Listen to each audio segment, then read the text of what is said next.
Queridos amigos, sejam bem-vindos ao canal Videira Espírita. Meu nome é Cristina Brito, este é o programa Projeto 15 Minutos, o Livro dos Espíritos. Aqui, diariamente, por mais ou menos 15 minutos, estudamos a primeira obra codificada por Allan Kardec da doutrina espírita, o Livro dos Espíritos.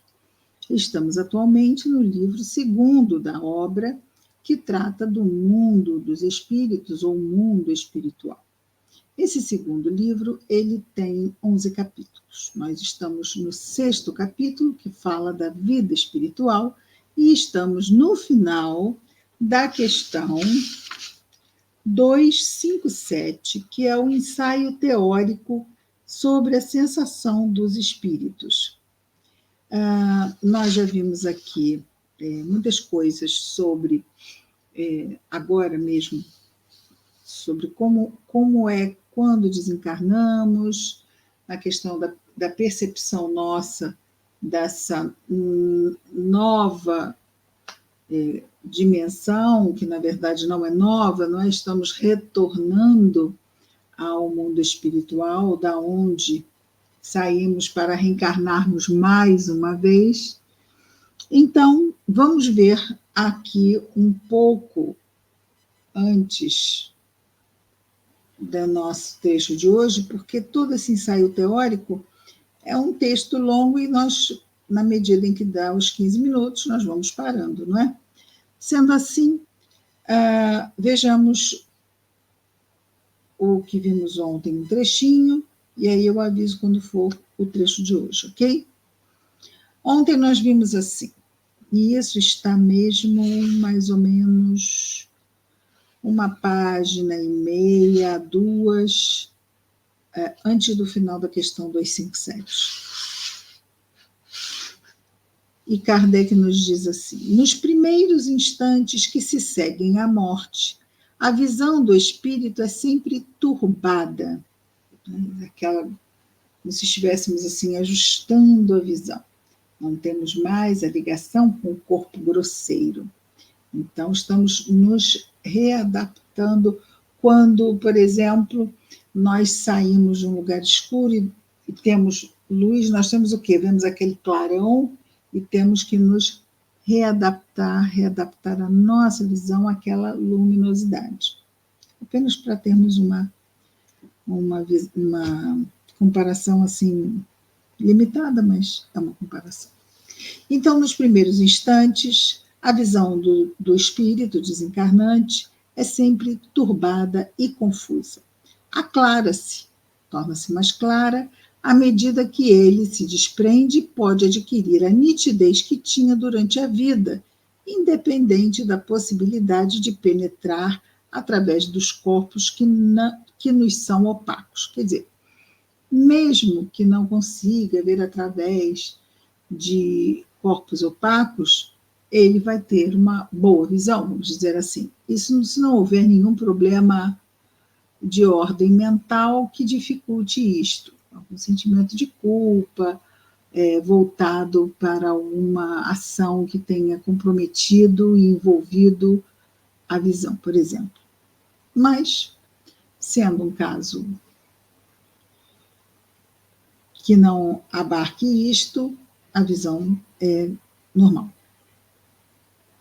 Quanto à sua extensão através do espaço ilimitado, no futuro ou no passado, depende do grau de pureza e de elevação do espírito. Muito bem, então, nosso deslocamento, né, no espaço. E aí ele vai falar, inclusive, sobre o tempo. Nem vamos entrar nisto aqui, não é? Como assim? Nós podemos nos movimentar na linha do tempo? Depende do grau de pureza e elevação dos espíritos? Não é para nós.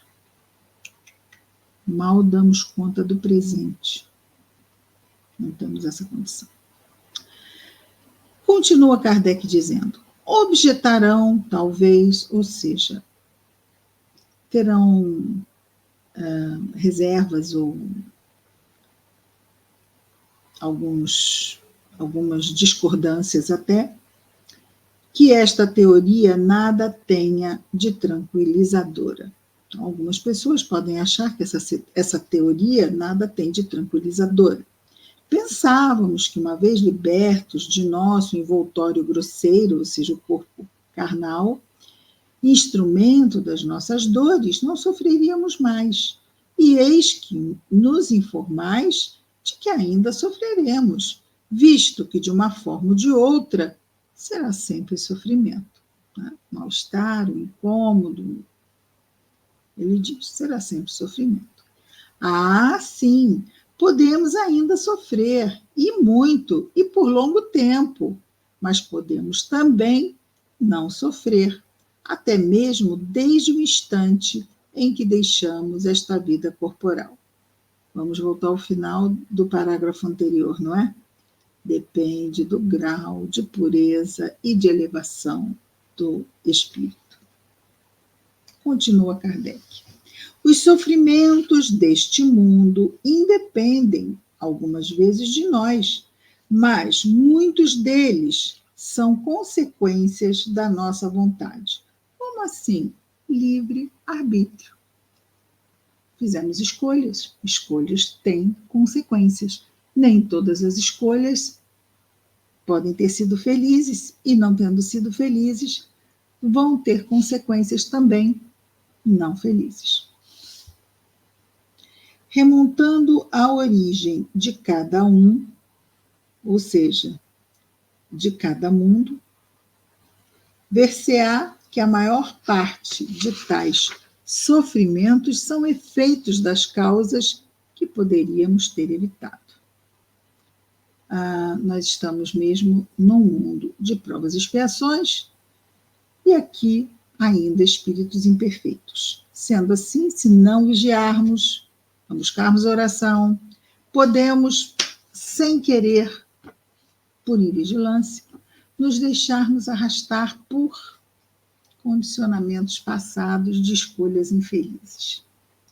E aí, isto nos trará a necessidade de expiarmos essas escolhas infelizes até aprendermos a não mais fazê-las. Então, este é um mundo de provas e expiações, porque os espíritos que estão ainda somos imperfeitos e passamos, então, a sofrer os efeitos de causas que poderíamos ter evitado. Ou seja, fazendo escolhas infelizes, né? Aí causamos consequências condizentes com as escolhas que fizemos. Quantos males, quantas enfermidades, continua Kardec, não deve o homem, o ser humano, aos seus excessos, à sua ambição, numa palavra, às suas paixões. O homem que vivesse sempre com sobriedade, que não abusasse de nada, que fosse sempre simples nos gostos e modesto nos desejos, se pouparia de muitas tribulações. Dá-se o mesmo com o espírito. Os sofrimentos por que passa são sempre a consequência da maneira pela qual viveu na terra.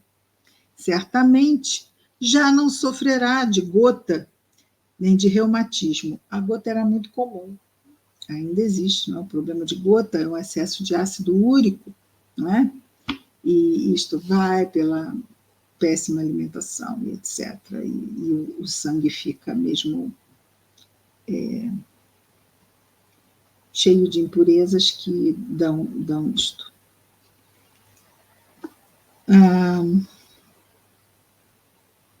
Certamente que já não sofrerá de gota. Quem? O desencarnado. Não tem mais um corpo físico para ter gota.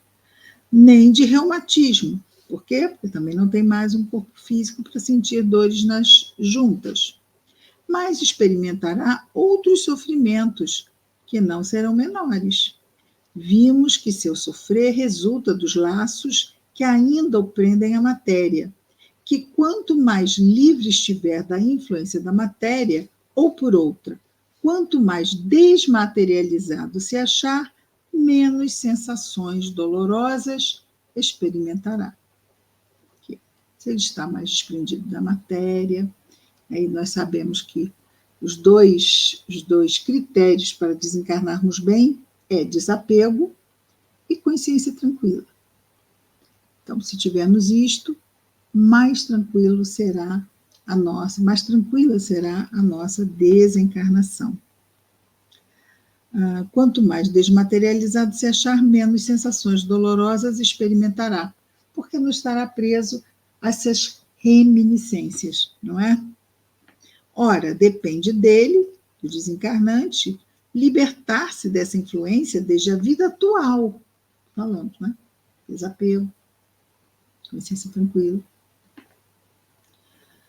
Ele tem o livre-arbítrio e, por conseguinte, em consequência disso, então, a faculdade de escolher entre o que fazer e não fazer. Dome suas paixões animais. Não alimente ódio. Dome suas paixões animais. Faz lembrar aqui a definição do verdadeiro espírita. Conhece-se o verdadeiro espírita pela sua transformação moral, pelos esforços que faz em domar, em conter as suas más tendências. Dome suas paixões animais. Não alimente ódio, nem inveja, nem ciúme, nem orgulho, nem se deixe dominar pelo egoísmo. Purifique sua alma pelos bons sentimentos. Pratique o bem. Não ligue às coisas deste mundo mais importância do que merecem. E então, mesmo revestido do envoltório corporal, ou seja, já desde a encarnação. Não precisamos desencarnar para nos sentirmos mais libertos do peso da materialidade. Mesmo revestido do envoltório corporal, já estará depurado, já estará liberto da matéria. Então, ao desencarnar, né? E quando deixar este envoltório, ao desencarnar, não sofrerá mais a sua influência.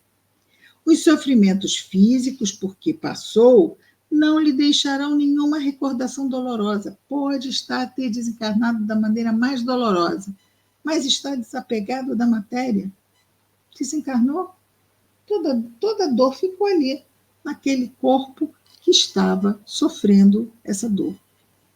Não tendo mais, vamos dizer assim, essa ligação com a materialidade, já desde quando estava encarnado, mais leve é a sua partida. Não lhe restará nenhuma impressão desagradável, porque apenas terão atingido o corpo, todas as questões da dor, e não o espírito. Sentir-se-á feliz por se ter libertado deles, não é? do corpo, da doença, da dor. E a calma de sua consciência o isentará de qualquer sofrimento moral. Então, a perda do corpo nos liberta do sofrimento material. E a consciência tranquila nos liberta do sofrimento moral. Como dizem os jovens, fechou, né? Final dessa questão 257, Kardec nos diz assim: interrogamos milhares de espíritos. Diz Kardec, interrogamos milhares de espíritos que pertenceram a todas as classes sociais e ocuparam todas as posições sociais. Estudamo-los em todos os períodos da vida espiritual, desde o instante em que deixaram o corpo. Acompanhamo-los passo a passo na vida do além-túmulo para observar as mudanças que se operavam neles, nas suas ideias, nas suas sensações. Sob esse aspecto, não foram os homens mais comuns que nos forneceram os elementos menos preciosos de estudo. Não foram os homens mais vulgares, mais comuns, que nos forneceram os elementos menos preciosos. Ou seja, os elementos mais preciosos foram fornecidos por homens não vulgares, ou seja, não comuns, porque não é muito comum nós vermos isto, né? Este desapego da materialidade.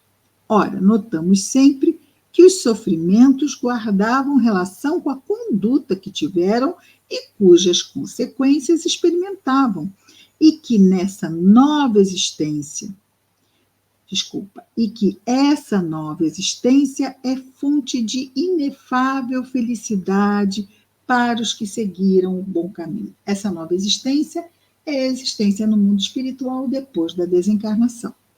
Concluindo, diz Kardec ao final da questão 257, é porque quiseram, se sofrem, se sofrem, vou reler. Concluindo, se sofrem, é porque quiseram, não devendo queixar-se senão deles mesmos, tanto no outro quanto neste mundo. Então, também neste mundo, se estamos sofrendo, não devemos queixar-nos disso, porque fizemos escolhas que nos levaram a isso. Ah, mas eu não fiz nada nessa vida que justifique. Se eu não fiz nada nessa vida, e se Deus é justo, é porque deve ter sido o motivo do meu sofrimento atual numa existência anterior. Não é? Assim nos diz o bom senso, a razão. Muito bem, terminamos então, enfim, a questão 257, que trata Kardec do ensaio teórico sobre a sensação dos espíritos. Amanhã estaremos de volta com mais um Projeto 15 Minutos, o Livro dos Espíritos. Muita paz a todos.